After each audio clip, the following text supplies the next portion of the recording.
Bible சொல்லுது, வில்லை ஒடிக்கிறவர், ஈட்டியை முறிக்கிறவர், ரதங்களை அக்கினியினால் சுட்டடிக்கிறவர், பொல்லாங்கன் எய்யும் அக்கினி அஸ்திரங்கள் யாவற்றையும் அவிழ்த்து போட உதவி செய்கிற யெகோவா ஈரே. உங்கள் வியாபாரங்கள், தொழில், உங்கள் முயற்சி, உங்கள் பிரயாசங்கள், இவைகளுக்கு விரோதமாய் எழும்புகிற எல்லா சத்துருக்களுடைய சகல கிரியைகளையும் சர்வநாசம் பண்ணுகிற யெகோவா ஈரே இன்றைக்கு கர்த்தருடைய பர்வதத்திலே பார்த்துக் கொள்கிறவராக இருக்கிறார்.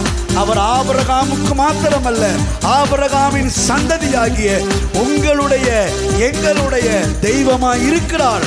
ஆபிரகாமுக்கு எல்லாவற்றையும் பார்த்து கொண்டவர், நமக்கும் எல்லாவற்றையும் அவர் பார்த்துக் கொள்ளுவார். ஆபிரகாமின் சந்ததிகளுடைய சத்துருக்களின் வாசல்களை சுதந்திரிக்கும்படி செய்த கர்த்தர் நம்முடைய சத்துருக்களை முறியடித்து அவர்கள் வாசல்களை சுதந்திரிக்கும்படி உதவி செய்கிற யெகோவா ஈரே. எல்லாம் பார்த்துக் கொள்வீர்.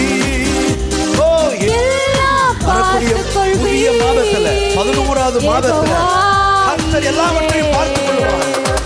கவனிங்க.